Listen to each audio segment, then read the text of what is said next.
for bearing with us while we got set up, but allowed a little extra time for all of us all to brave the rain and get here.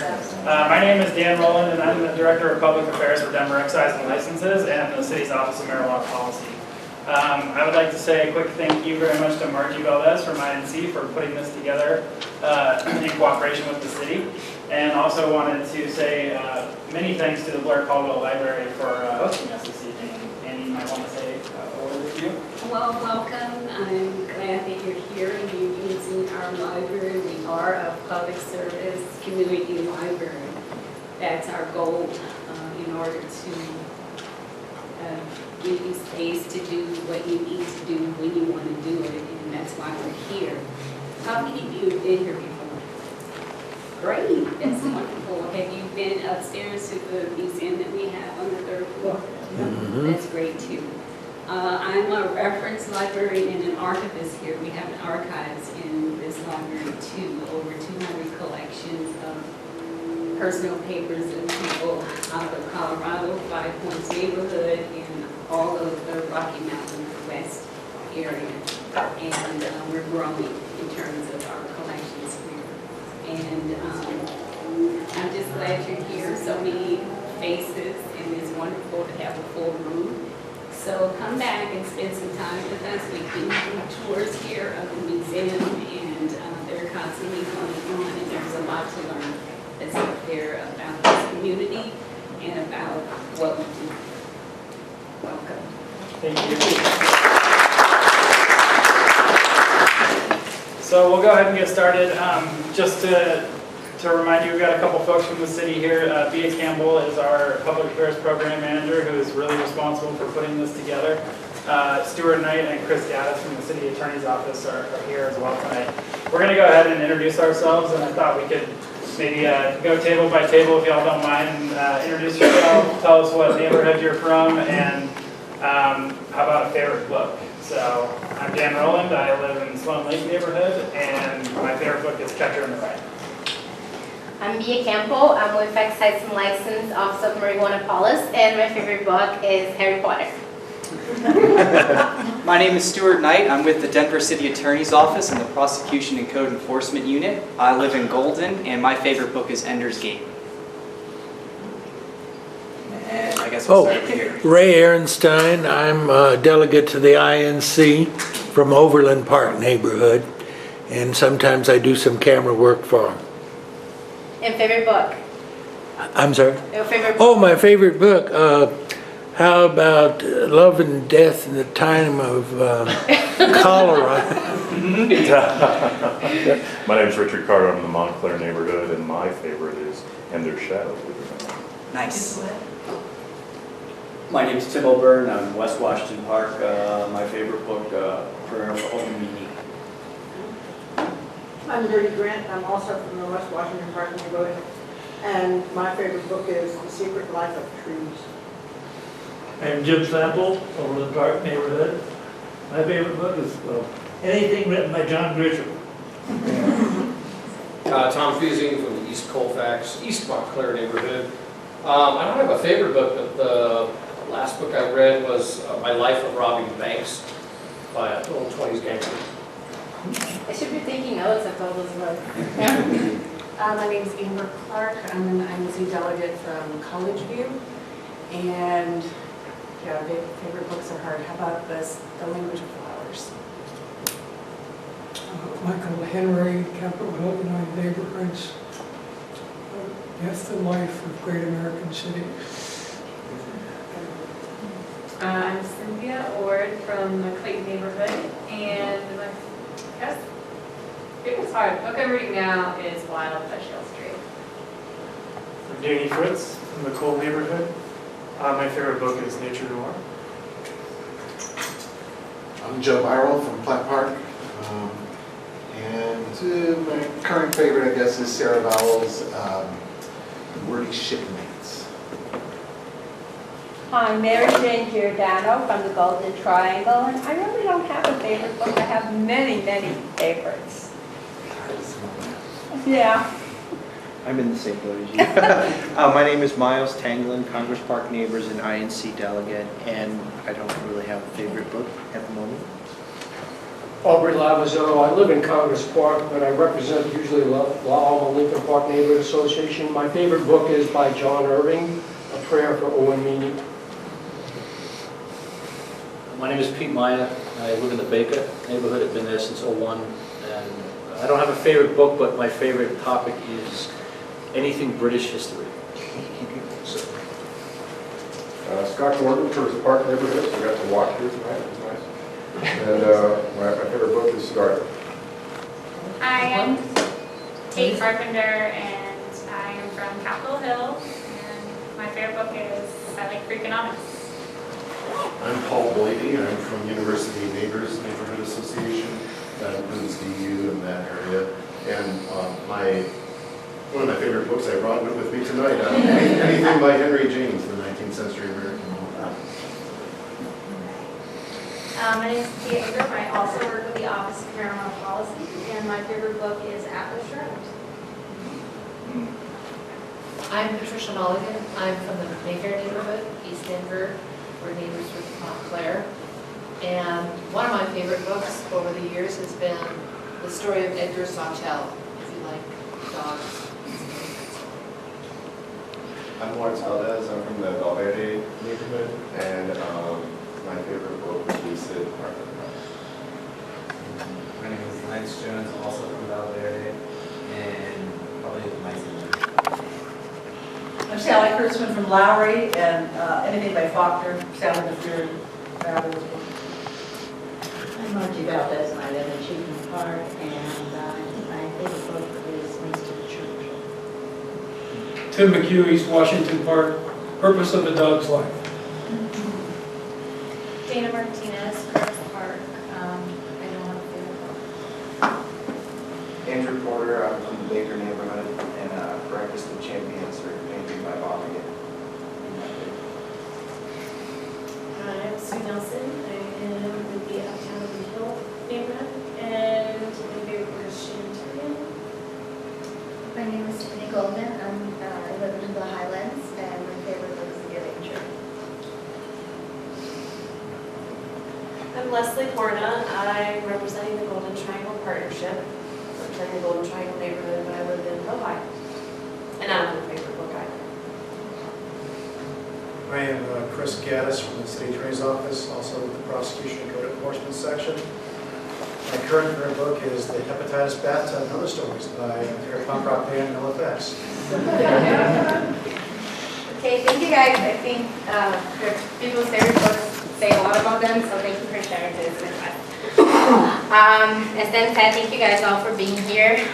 We put together this presentation with the INC, and we expect to go talk a little bit about the rules and regulations, what the marijuana scenario looks right now for Denver, and a couple an overview of some things that we have moving forward in 2017, some new legislation. We are going to do half an hour of a presentation, should be pretty quick, and then we're going to open for questions at the end. Upon entrance, you guys received a little piece of paper where you can put your name. Stu and I are going to collect them and make sure that everybody who has a question will be heard. Okay? Okay, so let's start.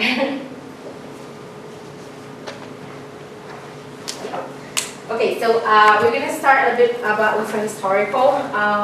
We're going to talk about how we got here today about medical marijuana. So, in the year 2000, voters passed Amendment 20, which allowed medical marijuana to be legalized in Colorado. It allowed persons with debilitating medical conditions to use marijuana. It also allowed patients and primary care caregivers to possess marijuana, as long as it was limited amounts. And then in 2009, the federal government issued the Ogden memo, which listed marijuana as a law enforcement priority. After that release of the memo, storefronts began popping up all over Denver, which prompted both the city and the state to create their medical marijuana codes. Even though those businesses that were already open were not in full compliance with those regulations, they were grandfathered, meaning that they were allowed to stay in business and keep going with their activities. So that's why sometimes we see some businesses that are not in full compliance. That's because they were grandfathered in, because they already existed before the regulations were in place. Now we're going to talk a lot about how that transaction happened from medical to recreational marijuana. And that's another very interesting historical aspect. In 2012, Amendment 64 was petitioned to the Constitution of Colorado, and it authorized for legalized personal and private use of marijuana. It was approved in Colorado by 55% of the votes, and in Denver by 66% of the votes. It allowed adults over 21 to privately consume marijuana, to possess up to 1 ounce, to possess and grow up to 6 plants. We're going to go into that in a little bit later.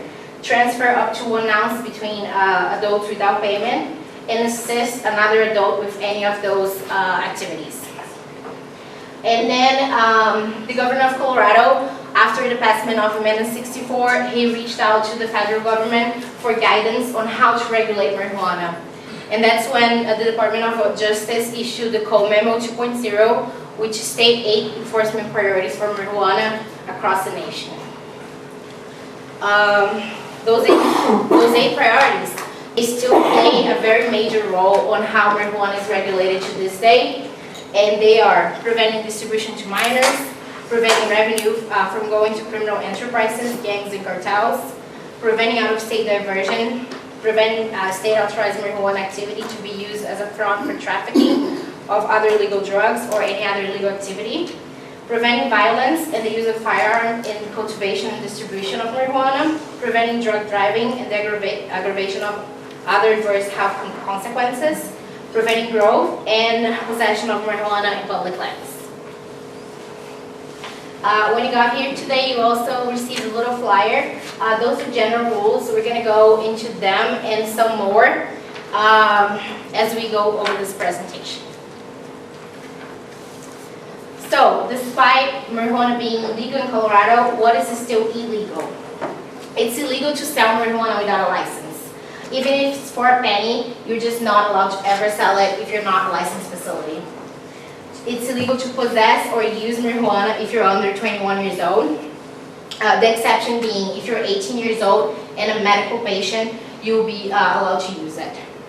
It's also illegal to give away, exchange, or otherwise transfer marijuana to someone under the age of 21 years old, even if it's medical. As a matter of fact, medical marijuana can never be transferred without being the patient buying it for himself. And finally, it's not permitted to consume openly and publicly, meaning that consumption can never happen on public places or on any outdoor locations clearly observable from a public place. The exception being your private property. So you're allowed to smoke or consume marijuana in any way on the front porch of your house, but not on the public street in front of your house. Only in Civic Center Park. On 420. Or every other day. Oh, okay. Yeah. Want to do the pictures? Oh yeah, sure. So yeah, on the pictures you have someone consuming openly and publicly, which is illegal as we said, and we have someone in a double violation. First because they're selling on the internet, which we're going to go over, but also because it's not a licensed facility, it's just a person selling by themselves, and they can only sell if they're licensed facility. Okay. It's also illegal to operate a motor vehicle while under the influence. It's illegal to transport marijuana outside of the state of Colorado, and that includes flying with marijuana, mailing it, or driving. On these pictures you can see Homer Simpson driving while high, someone who tried to board a plane with marijuana, and someone who tried to mail marijuana. It's also illegal to bring marijuana onto federal property. So the DIA, the Denver International Airport and national parks are good examples. On the last picture you have someone also in a double violation, consuming openly and publicly, and on a federal property. And all of those rules apply for both medical and recreational marijuana. So the fact that you're a medical patient doesn't give you the right to smoke open and publicly. we're going to talk a little bit about unlicensed grows, which are legal because they're the licensed grows who are for purpose of selling, and the unlicensed grow, which is for purpose of personal consumption. We're going to talk a little bit about those first. The Denver zoning code limits the number of marijuana plants that may be grown in a dwelling unit to 6 plants per adult per unit.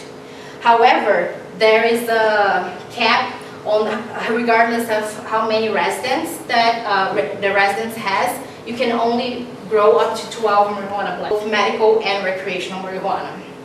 And additionally, the marijuana plants must be grown for the person actually living there.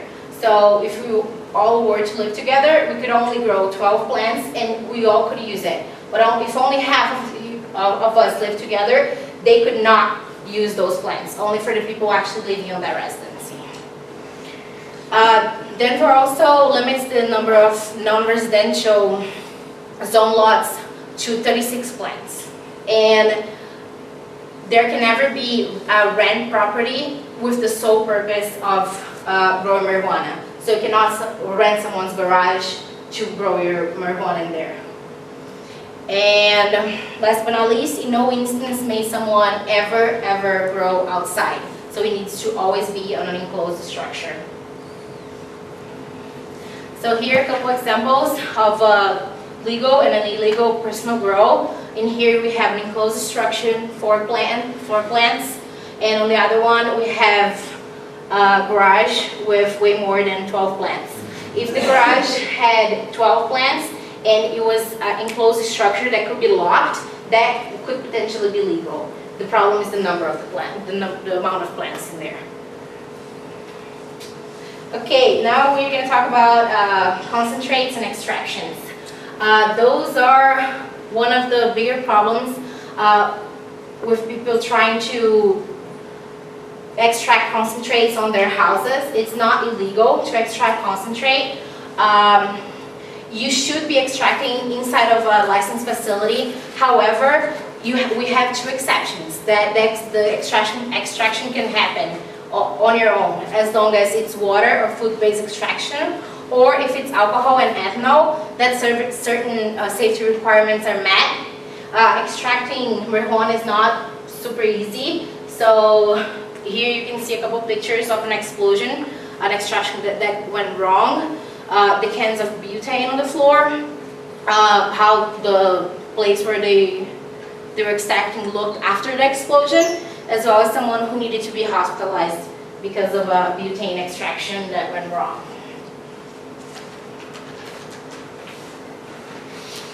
We're going to talk about odor control plan.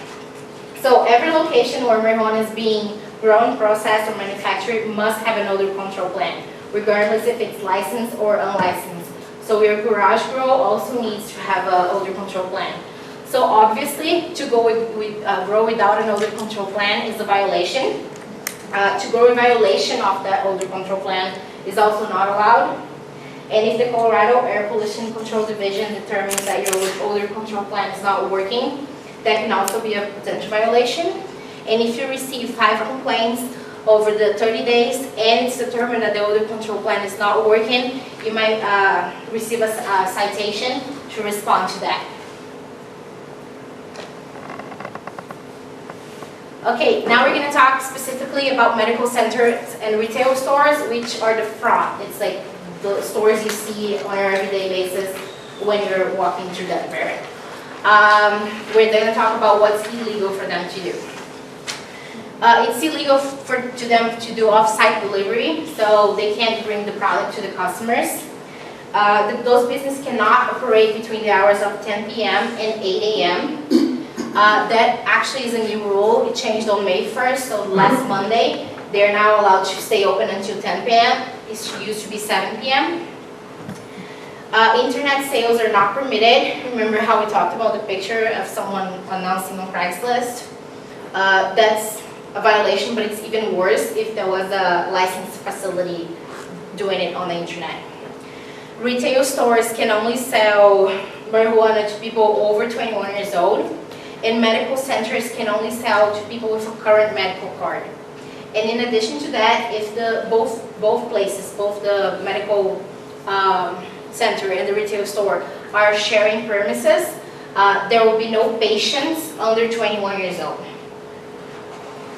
All sales of marijuana marijuana products must be secured in packaging, which means that they need to be childproof, opaque, the product cannot be seen from the outside, and they need to be resealable in case there are multiple servings. We're going to go to talking what that means in a little bit. Okay, so on that same note, stores and centers cannot sell any other non-marijuana consumable products, so they can't sell snacks, water, soda, anything like that. Starting in October 2017, so later on this year, there will be no selling of edibles that are shaped like human, animal, or fruit. A retail store may not sell in a single transaction more than 1 ounce of marijuana flower, 8 grams of marijuana concentrate, or 800 milligrams of THC or marijuana products. And any medical center cannot sell in 1 transaction more than 2 ounces of marijuana or its equivalent medical products. On the pictures you can see, those are concentrate, for those of you who are not familiar. That's marijuana flower, it's more common, so I guess you guys would know. And those 2 are examples of edibles. Those are the ones that could potentially have multiple servings. They usually come in 100 milligrams, and the serving is 10 milligrams, so they need to be resealable so the person doesn't get intoxicated from all of it. Oh yeah, and sorry. And edibles and concentrates are the fastest growing market in the Denver cannabis industry right now. Now we're going to move to all licensed marijuana facilities, not only stores and centers. On all of them, it's 100% forbidden to have on-premises consumption. Every employee needs to go through a background check, and only those employees are allowed in certain parts of the establishment. It's also illegal for anyone to have access to limited areas of the stores without the identification badge, being a visitor or employee. And all licensed marijuana establishments must have a security alarm system, a commercial-grade non-residential door lock, a video surveillance, and they need to keep storage of 40 days of video recordings, and a waste plan, since all marijuana must be made unusable and unrecognizable. So on the pictures we have example of how the badge should look like, and on this one we have marijuana waste without a waste plan. That's a problem because 1, it can be recognized, and 2nd, because a lot of people could potentially have access to that dumpster and get the marijuana remains from it. A little bit about advertising of weed in the city of Denver. The first thing we need to know is that Denver has more strict rules than Colorado does, and according to those, there will be no advertising anywhere in the city where it's viewable from a public place. And there are a couple exceptions to the rule. The first exception is for fixed signs for purpose of identification, and those need to be on the same lot as the licensed establishment that it's trying to identify. Printed media of general circulation, so for example the Westward, I'm sure you've all seen it, is composed by at least 70% of adults. And also for advertising that is purely incidental to charitable sponsorship. And in addition to that, Colorado, the state of Colorado also does not allow for any out-of-state advertising. On those pictures we can see an example of a legal and an illegal advertising. The legal, it's purely incidental to sponsorship, to charitable sponsorship, and even though it's outside, because it's incidental to charity, it's completely fine. On the other one, we have outside, it's not on the same licensed facility, it's not on the same perimeter, and it's not, doesn't have anything to do with charity. This one is particularly from California, so I doubt that we've seen this in Denver, but if that was in Denver, then it would not be allowed. Okay, so we talked a little bit about illegal marijuana. Now let's talk about what it looks like for legal marijuana in Denver. We nowadays have 4 types of licenses for grows, for stores, for marijuana infused product manufacturer, known as MIPS. Those are the places where the edibles are fabricated, and for testing facilities. We also have 3 pending licenses for transport, off-site storage, and special consumption area. We're going to talk about this last one on our last slide. They are licensed for both medical and retail marijuana. They are always in known locations, and they are taxed and regulated. We also have examples of non-licensed but legal with limitations. So those are, for instance, caregivers and home grows, as long as they stay true to those regulations that we talked about before. So a caregiver who has 100 plants is not legal. A caregiver who has 36 plants on his own lot is potentially legal, as long as it's on the right area and everything else. And we also, we used to have medical and retail collectives. They're still allowed. However, with the 36 plant count ordinance, they are little by little being extinguished. Those are all in locations mostly unknown. They're not for profit and they're not taxed. As of May 2017, there are currently 1,119 marijuana business licenses operating out of 486 unique locations. So when we say 1,119, people are like, oh my God, really? And it's because, obviously, if we have only 486 unique locations, we can have one location with multiple licenses. So let's say I have a store that is a medical store. It's also a retail store. Behind I have my grow, and I'm also producing my edibles in that same space. Only there I'm going to have potentially 4 licenses, if not more. So the number we are looking at, 486, is the actual physical place where people go to. In order to obtain and maintain the marijuana licenses, all business in the city must undergo inspections from different agencies. So the Department of Excise and License, which is where Dan and I work at, does 1 inspection prior to licensure and at least 1 compliance inspection per year. The fire department, same thing, but 2 compliance inspections per year instead of 1. The Department of Environmental Health is responsible for 1 inspection prior to licensure, at least 2 compliance inspections per year for MIPS, the place where they make edibles at, stores and centers, so like the front stores where you see. And in addition to that, the Division of Environmental Quality, which is a leg from the Department of Environmental Health, does the inspection for grows. And this will be the department that, in case there are any complaints, they will go and have another inspection if any complaints are made. And last but not least, Community Planning and Development, Zoning and Building Division will also have 1 inspection prior to issuing the license. And disciplinary action can come from any violation or misconduct by the licensee. So for instance, the fire department will make sure there are no fire safety violations. Building department, electrical instruction, zoning, permit uses, and so far so on. Generates administrative and or criminal consequences, and the administrative enforcement consists on disciplinary action. So for example, the premises can be fined in case they have any violations going on, or they can even lose their license depending on what is it that the violation was. And also, we also have criminal consequences. They will be handled separately on the criminal court system. And the criminal consequences go not only for the licensed facility as well as the person who committed the crime. So if I'm working on a medical center and someone under 21 comes in, I don't ask for their ID, and that's understood as someone who sold marijuana for someone under 21 years old. I could be personally held accountable for that.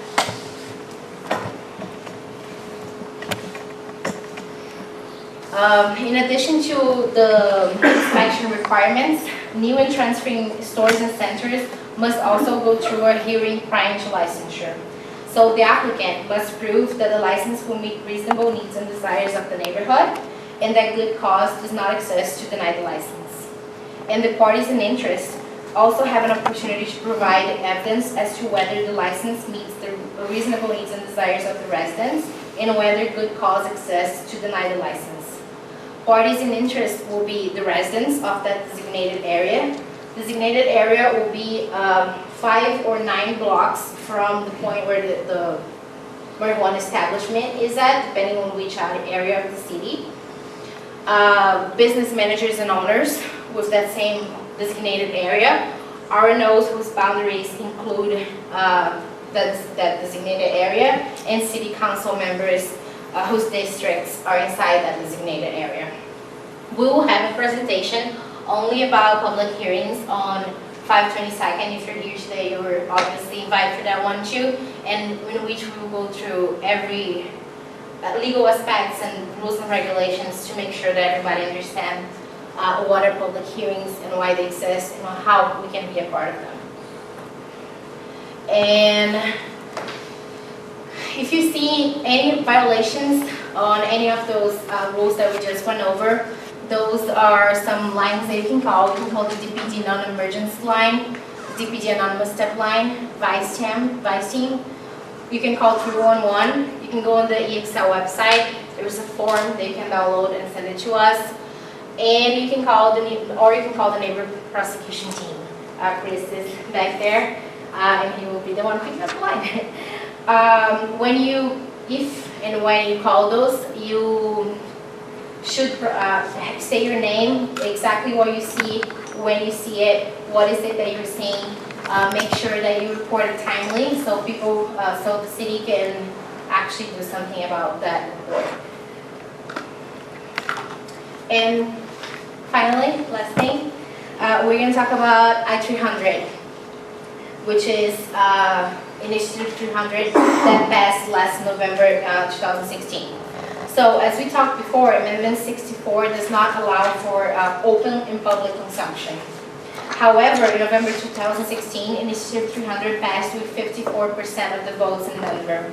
It calls for a creation of a 4-year pilot program, and it creates a permit for marijuana designated consumption areas known as DCAs. Those DCAs, they must comply with the Colorado Clean Door Act and with the Colorado restriction that consumption cannot occur openly and publicly. And to gain access to DCA, you must be 21 years or older. Shortly after the passage of I-300, the Department of Revenue announced that consumption of marijuana on liquor licensed premises is not allowed.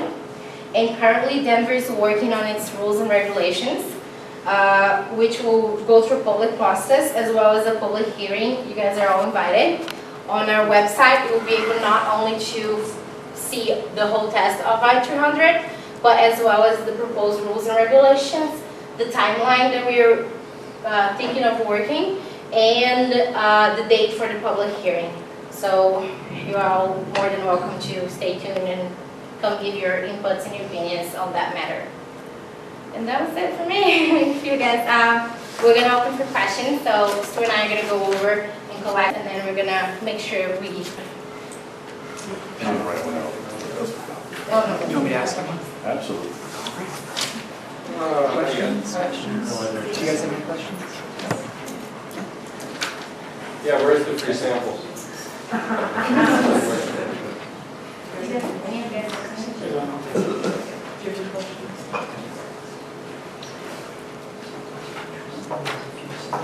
Anyone else? Oh, no. Oh, sorry. You're right. Oh, okay. Yeah.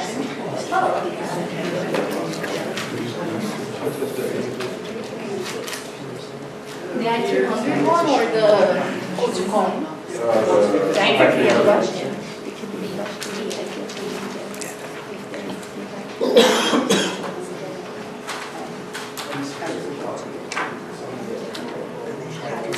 Oh, don't worry about it. Actually, they're not, they just open it.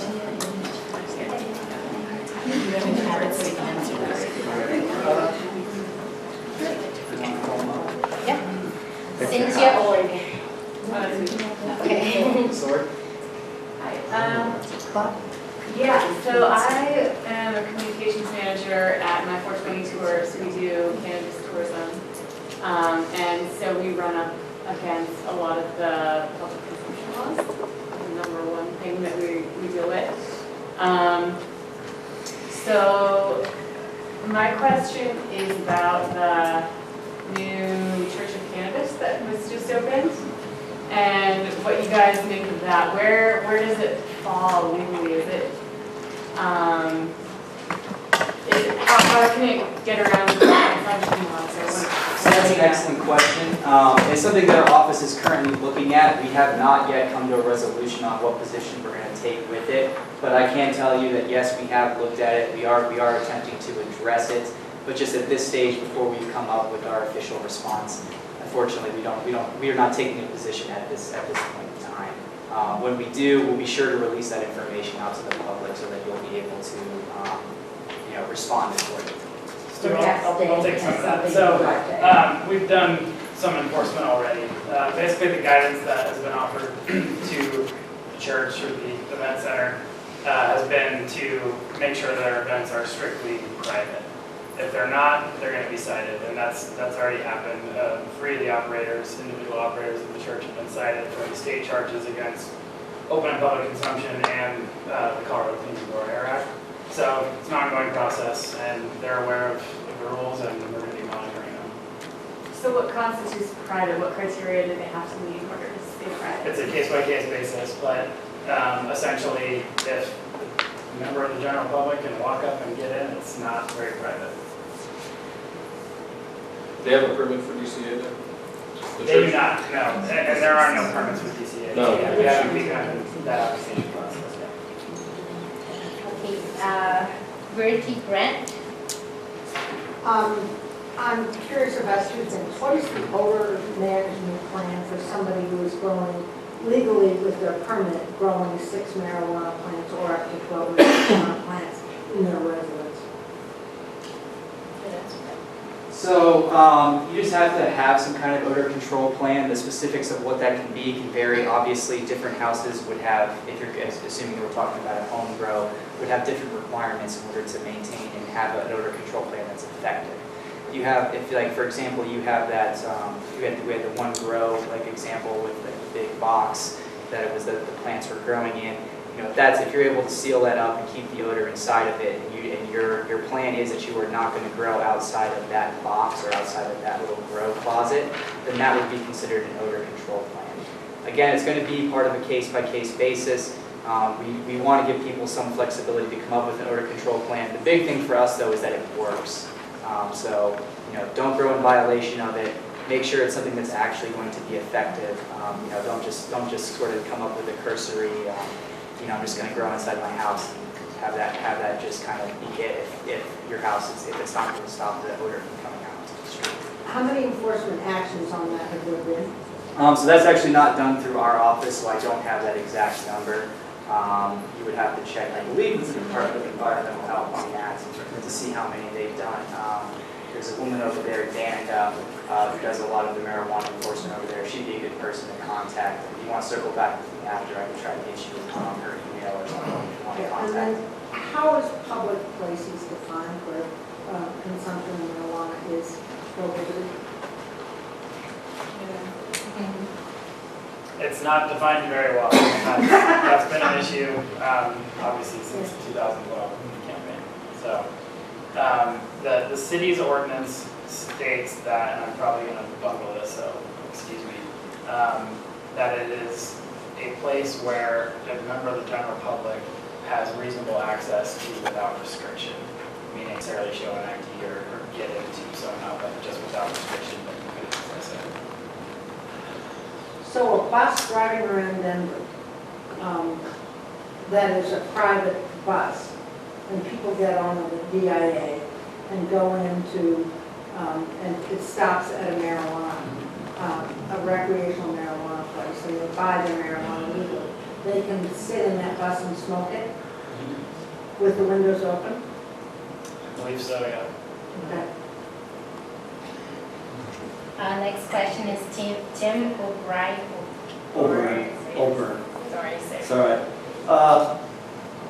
When this all started, the first 4 months marijuana was legal, I remember hearing that the liquor industry was concerned, or this is what I've heard, because their figures were down. I mean, liquor consumption was down when marijuana was out. Has that continued, or do you know? Is there any way to track that? We talked about that just today. I don't know the numbers, but liquor consumption in the state and across the U.S. has been falling for 10 years. So I don't know that we want to try to correlate that with any kind of legalization of marijuana, but liquor consumption is falling. Because one of the concerns we had was that then recently a lot of the restaurants and bars or whatever were trying to get it where they could stay open later, you know, because the revenues were down. Sure. Okay. I think it's Sally. Is there a Sally? Yeah, how much are these violations? What does the city get for violations? Does it escalate up on the first, second, third violation? So it will escalate on the first, second, and third violation. However, it's really going to depend on what type of violation it is. So for example, a violation of an odor control plan is going to be treated differently than a sale of marijuana to somebody who's underage. So with that, I mean, they can range as far as sanctions go. That does get into the tens of thousands of dollars. I have seen some of those, as well as obviously some of the criminal consequences that can occur, especially when you're talking about selling to underage. I actually do some of the criminal arraignments for the city of Denver, and I've had a few people come through that have sold to somebody underage. So it can be both. It can range right up and down. It's really gonna be fact specific, and a lot of it's gonna go back to those federal enforcement priorities. Are you really violating one of those big 8 that we really care about, because we want the federal government to not kind of come in and be in violation of what their enforcement priorities are. Michael Henry. This is not a question, but I really very strongly recommend for the next session that you give us hard copies of some of the key documents. Okay, that's actually a good suggestion. Thank you. I mean, some of us want to go back and train our own neighborhood. Also, you can also. And some of us are lawyers and want to read the documents. Yeah, and I'll be happy. I'm pretty sure you signed your email when you got in. I'll be super happy to email you not only this, but any documents I feel are relevant. I'll make sure we'll have it by tomorrow. Maybe the whole group will be. Okay, yeah, if that's something no one minds a bunch of emails from me, I'll make sure to email the PowerPoint and all legal documents that are relevant on the same. And on that point, anybody else that has suggestions for things they would want to see with the next ones or things that they think would help make this a little bit smoother, let us know. We want this to be something where you get something out of it and you really kind of come away knowing more than when you came in. So we really want to hear your suggestions if you have them. Use a microphone. It's very hard to hear back there. With old ears. Scott Gordon. You know, one of the takeaways that I hope we can all get either this session or the next session would be, what criteria do we use to recommend or challenge a social marijuana consumption? So we don't want to just say blanket, we're going to be opposed, we just need to understand how we use that criteria to evaluate it. Yeah, and I think I'm not sure tonight that really, I got a few pointers here, but I'm hoping there's a takeaway to get to the next meeting that we can use. yeah, I think on the public hearings, we're gonna go a little bit deep on those rules and regulations and what they look like. And I think the INC is also organizing a separate event where there will be like a mock public hearing, so people can pretend to be on a hearing and make sure they really understand the rules and regulations. So. And Mr. Gordon, so if I can clarify that question, are you asking specifically about what position an RNO would take in relation to I-300 or about use across on a specific license being issued?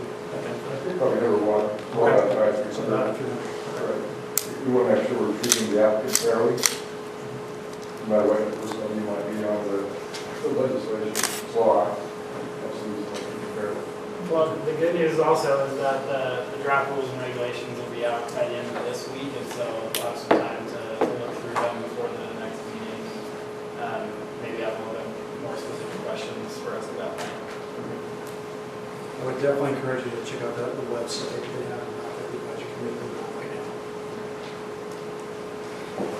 now. Paul, I'm sorry, your last name? Blady. Yes, I was just wondering, with all of the mention, several places of the odor control plans that we've been discussing, how come there's so many places, it seems like I can drive in Denver, sometimes even without my windows down, and I can smell marijuana just driving down the street? How can there be an odor control plan in effect if there's so many places it seems like you can drive? And I can give you examples of locations if you want, but I mean, it seems like there's several places I'll drive and I'm smelling marijuana just driving down the street. So how does that jive with odor control plans being required? So I'll jump in. First of all, the requirement to submit an odor control plan for the city, the deadline is February. So many of these plans have not even implemented their plans yet. There's kind of a long review process with the Department of Environmental Health. They have said, and they've been very clear from the beginning, this will not eliminate the odor of marijuana in the city of Denver. This will hopefully help. It will hopefully address some of the really egregious bad actors, but we're still going to be exposed to that smell. But why would that be if there is an odor control plan? I know they haven't had a chance if it's only a February deadline perhaps in some cases, but why wouldn't, after everything had time to go into effect, why wouldn't there be more odor reduction than what you just said? Is it not a very strong plan that's required of these businesses? You know, I don't want to speak to the plan. I don't know, Tia, if you want to add anything about the plan themselves. I think that the best example is Purina, which I think we all know. I was just neighbors with they did, but the idea of the odor control ordinance is for them to do the best that they can do. But places like Purina, we can say, okay, well, you have to spend $10 million and get the best possible thing, but it's still not going to change the fact that it's Purina and it smells like Purina. It's just going to improve it. But if they're doing everything in their power to reduce the odors, then they essentially are in compliance with the ordinance, to the best of my understanding of the ordinance. That's a helpful answer. Yeah. Danny, Fritz? First, I want to plug a new website called KoreanSmell.com. It shows where the different smells. But my question was, and two, I'll ask this one. You said 5 odor complaints within 30 days for the, what was it, the environmental health? Mm-hmm. Is that 5 different people, or can it be one neighbor? I believe it's 5 different, is that? Yeah. It has 5 different, so it makes it tough, right? We have to have 5 individual people, different households, I believe, come in and make that complaint, give that complaint written on it. I will point out that the marijuana business facility locations, the MIPS, the grows, they're required to have an odor control plan regardless of I wanted to hear about the inspections, the differences between liquor and marijuana. It seems like liquor has relatively few, marijuana has a lot. And for full disclosure, I work for the City of Denver, Councilwoman Kendra Black's office. So part of it is, you know, we're having different, like, I'll take fire, for example. Fire is one of the ones that I always kind of go to for that. So we talked a little bit about the marijuana-infused processors and the extraction process. You know, that can be a very dangerous process if not done correctly. And so when you're doing marijuana extractions, especially using butane or some of the solvent level extractions, an extra layer of safety is just going to be required that you're just not going to see with alcohol. Same thing with with the grows and things like that. You've got a lot more fire danger when you've got that many lights and that much plant material all in one place. And so you're just going to have different requirements as far as being safe. And then finally, you know, this is still a new kind of industry. At the end of the day, we're still going through the learning and the growing pains that kind of come with a brand new industry coming to Denver and coming to Colorado. And so it's going to be changing. It's going to be moving. Directly comparing it to alcohol is just, it's going to be kind of different because they do pose different dangers at that licensed facility level. Donna Martinez? Is the tax revenue that's collected from the retail and medical stores, that collected in cash? For the most part, yes. I mean, the individual businesses get creative with how they're paying all their bills, whether it's taxes or to Excel or anybody. We see a lot of cashier's checks, things like that. Okay, and then the state does what with that cash? I mean, is the money then treated differently? Because Treated differently because we have to have actual cash counters and security there in the Sure. building? Yes, yes it is. Yeah, So- but like the FDIC insured bank, so if the business owners can't use those banks, right, or shouldn't be, the banks aren't supposed to be taking the money, I'm not explaining So myself. do you mean like, is it, like, how is the city of Denver sort of depositing or putting away this money considering Correct. that the FDIC issues? I mean, I think a tax remittance to the city is deposited the same way it would be if I came in and paid my property tax in cash. I don't think there's a difference there, is what I'm saying. Was that it? Beat mayor? I suppose it doesn't really matter. Just general questions. You said earlier that it's okay, and this makes sense, that you can smoke recreational marijuana on your porch. Or medical. Or medical, yeah. I Yeah, as don't- long as you're in private, on your own private property. Private property, that was just a clarification question. So anywhere on your property? Right, yeah, okay. Yeah, I think you had said porch, and I thought. Yeah, I think that's it was just specific. Porch is just kind of the most common. Yeah, is that's what we And typically the way that ordinance is written, if I recall correctly, is that as long as it's not, can't be reasonably seen from a public space, so now within the sidewalk, see a bunch of people smoking on marijuana right there, you know, on a little private lawn as a sidewalk, that's one thing. A guy back up on his porch, kind of, a little railing there kind of thing, in his backyard, that's probably something different. There's those terms in those, I think it says can't reasonably seen from public space. So it's kind of how to interpret it, you know, it depends, it's situational. And that's pretty clear to me. I think most people realize it's my property. If I want to do this on it, I'm not going to want It's something. one thing we say, and we said, like, on, right next to yours, on the sidewalk. Exactly, Yeah. But you have to be careful if you're renting, because your lease agreement or your rental agreement may prohibit the smoking of marijuana in where you live. So, and condominium associations will also have covenants that prohibit smoking of marijuana in the condo, even though you own it. So whether you rent, lease, or you live in a condo, and there might be other things out there that you need to be aware of. Thank you. That was actually one of my questions. So with rentals, and then is the city with its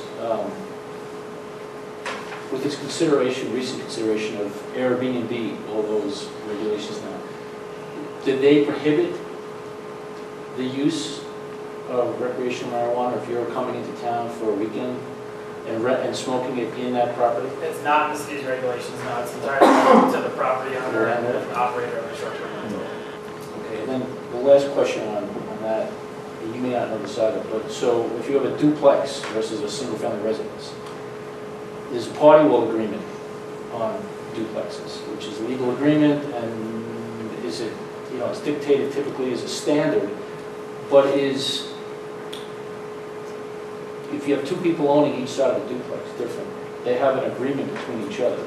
So if there's some kind of prohibition to one unit being rented, is that between those two people and the party wall agreement? Yes. Okay, that's So, yeah, that's not, we don't enforce private agreements because that's between a citizens. private agreement. Yeah, so it's just like, you know, you've got your homeowners association agreements. The Yes. city of Denver is not the ones enforcing that. And That's I going to be figured. between you and the homeowners association. And then the last question I have is, if you have a renter or your neighbors smoking in the backyard, this is going to be unusual. But if you have somebody that's smoking anything all the time, cigarettes or marijuana, or they leave their beer cans in a can, they don't rinse them out, and after a while, it starts to stink all the time. What recourse could someone have in a situation like that, which is going to be unusual? What could happen? I think your best bet would be to contact this man right over here with the neighborhood prosecution team. Look, I've had that issue going before, and it unfortunately kind of went away on its own. I couldn't really dig into it. We're looking at things like, you know, is this a violation of that public smoking you see from the public? Well, it wasn't. You know, it's going to smell when you're seeing something smoking.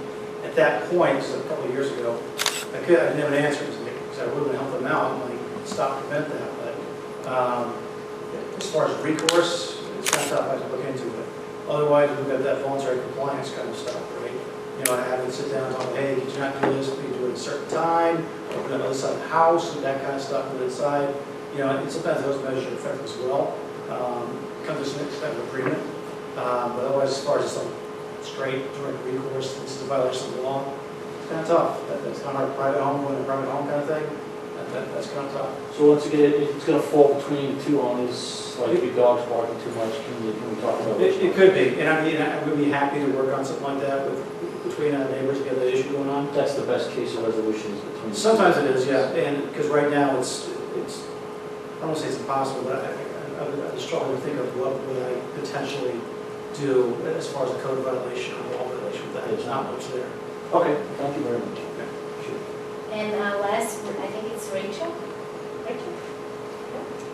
Who submitted a paper and didn't get asked?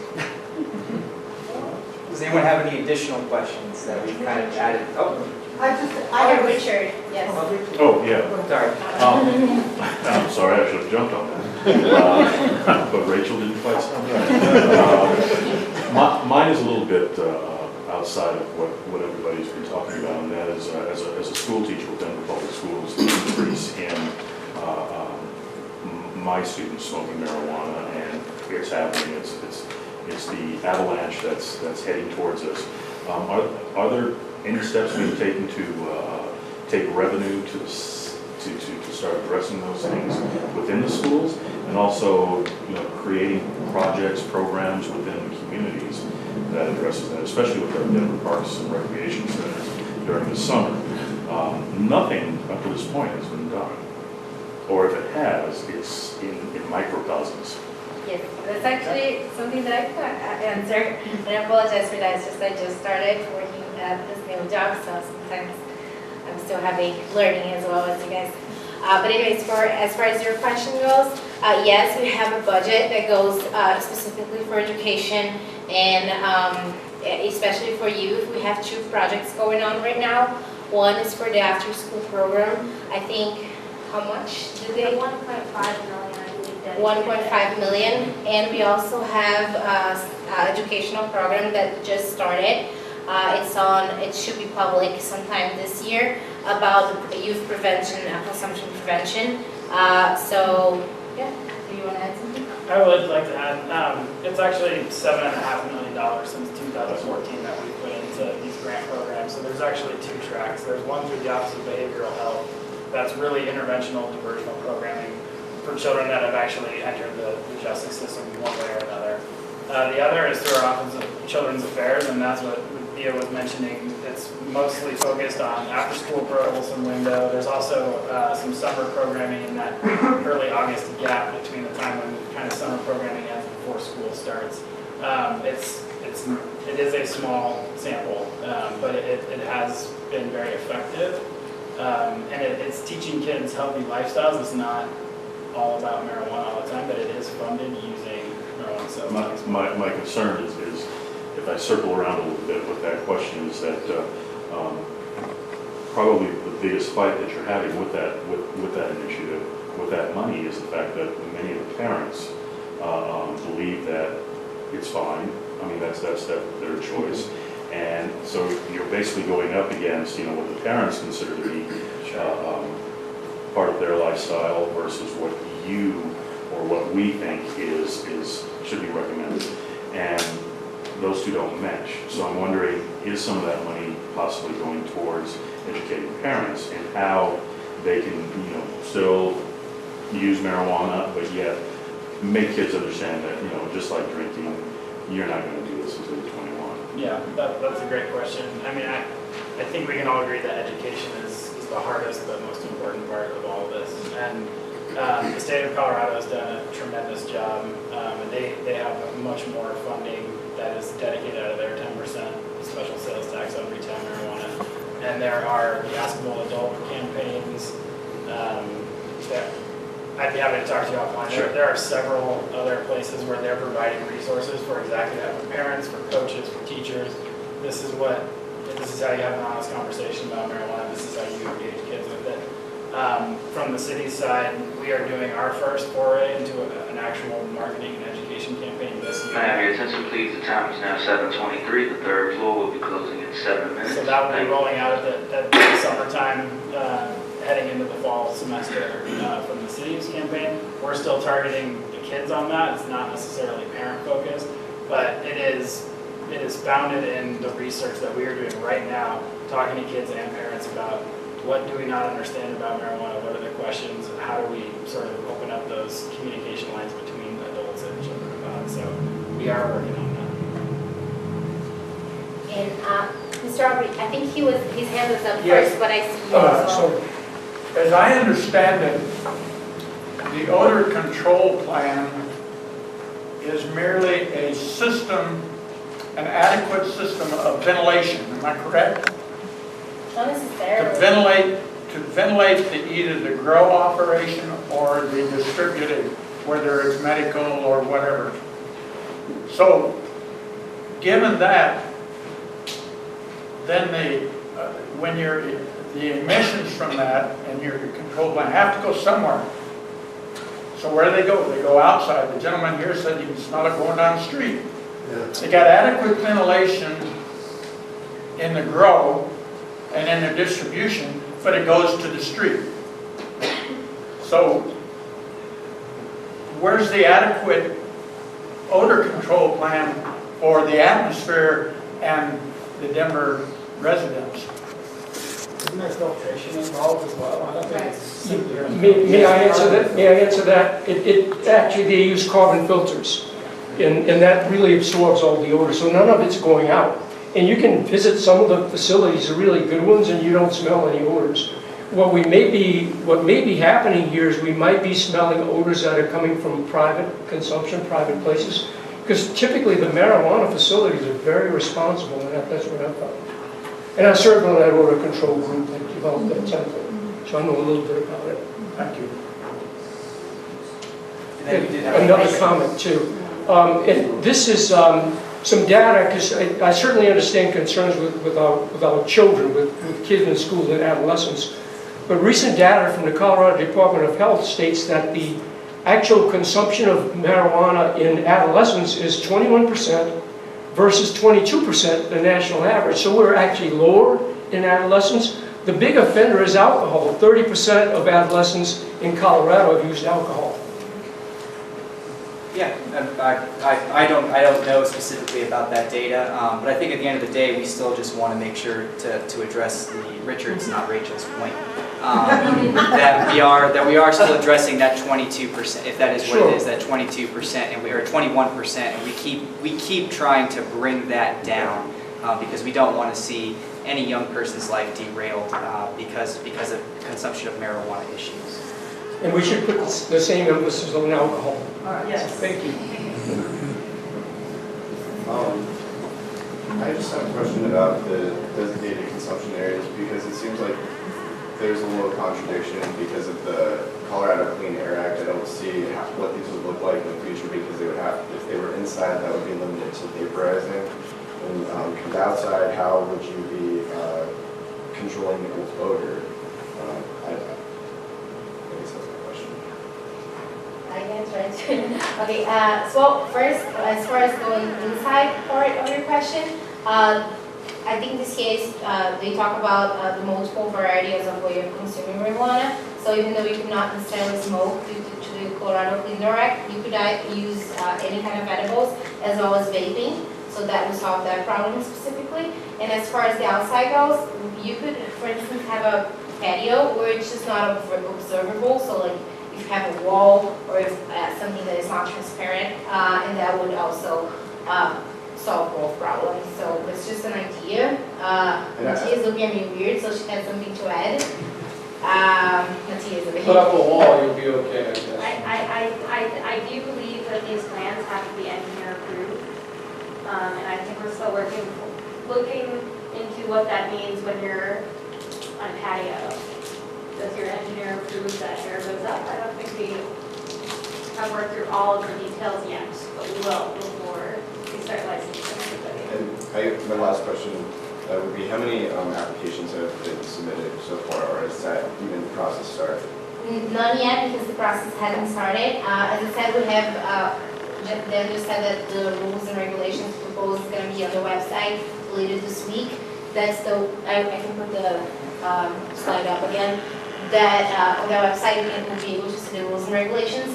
After that, it's going to go through a public hearing to make sure everybody's voices are being heard. And just after that, we're going to be starting to issue permits. I think that should be, from what I heard, done by sometime this summer. So summer is 3 months long. I mean. I had another question, actually. It doesn't seem like, from the report, the PowerPoint presentation, that there was any, we've talked about edibles and the extraction and the smoking, but there didn't seem to be any discussion of vaping. And I drive for a ride-sharing company, and when I stopped for a while, one of my passengers told me, because I had to stop for several minutes, well, since you're going to be stopping in this parking lot, I'll just stand outside your car and use this little machine and vape marijuana. Well, and it was against the rules, so I reported her later to the ride-sharing company. But basically, standing right side up, my door was halfway open, she was just outside the door.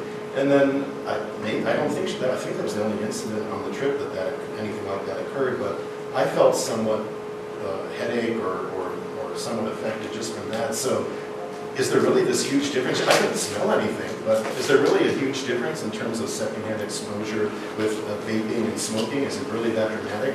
Or if we're saying these people can do vaping in these Initiative 300 approved spaces, maybe that's not so different from smoking. And why wasn't vaping specifically discussed? Do you have any comments on that as far as what I'm saying with this example in Amendment 300 and then how it relates to the overall presentation, the vaping itself? So one thing to keep in mind, we are not health experts at all. We do not have the I don't think any of us have the requisite knowledge to really be able to tell you, this is how vaping marijuana will affect you as opposed to smoking marijuana.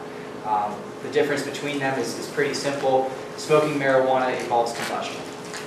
And that's kind of been where we're at, and that's how it goes with the Colorado Clean Indoor Air Act. And vaping itself is a fairly new sort of fad or phenomenon that's come up fairly recently, even within sort of the tobacco industry that we've been working with. With those kinds of concerns, go attend a public forum for the I-300 and for the rules and things like that, and express those issues, because this is new. We need to be gathering this data. We need to be listening to your voices, and we need to take all of that into consideration. How it might end up, we're not as, this is kind of a new process, not sure how that'll all play out, but we do want to hear from you on those particular issues. Okay, thank you. What is how marijuana DUIs are prosecuted, or how that works, and the complications of that? I know that it is a difficult challenge not having a roadside breathalyzer test or anything like that. When we had 73 DUIs for marijuana in 2016, compared with more than 2,000 overall impaired driving arrests. Wait, what was the number? Speak out. Can't hear you back here. 73 DUIs for marijuana specifically, out of more than 2,000 impaired driving arrests overall in the city. That number is going down, by the way, which is a good thing.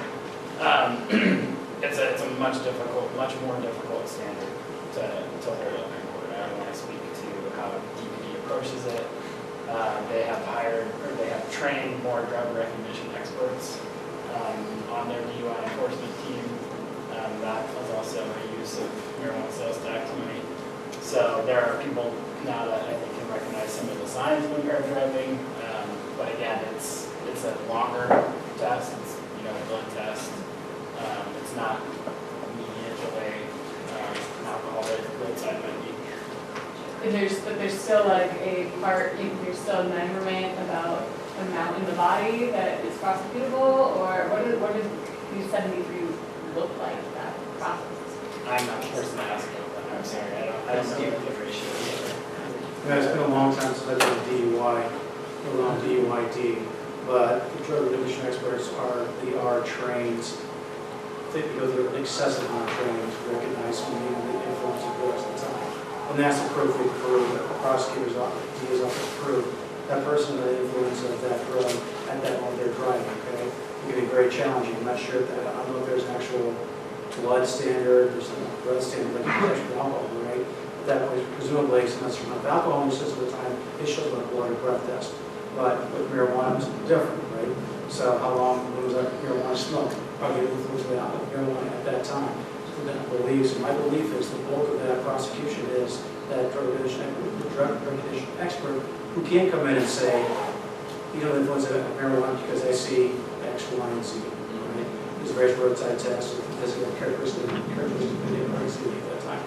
So it's a lot more challenging than alcohol DUI, but it can still be done. They were discussing that at Vision Zero, and basically what they said was the police, it doesn't matter what the influence is, it's their testimony, whether they have blood tests or not, that you're on something, and it's that testimony that they will then take them off the street. So as far as they're concerned, if it's an edible or they smoked something or they drank something, they're under the influence, and it's by behavior and how they're driving. And that's kind of how they treat it. They just don't really care what it is. So if you have the behavior and they pull you over, they will ask you and either do something or not. Does anybody else have any questions? I don't have a question, just a comment. I have a friend who's a county court judge, and she said one of the problems with convictions under allegations of marijuana, being under the influence of marijuana is that jurors just don't believe it. There's a public perception that marijuana doesn't impact you the way alcohol does, and so the juries just, I mean, it's just very different, much more difficult to get a conviction under driving under the influence of marijuana than under the influence of alcohol. Yeah, you're describing the child I've had throughout my career. Please not to a jury, right? Yeah. Okay.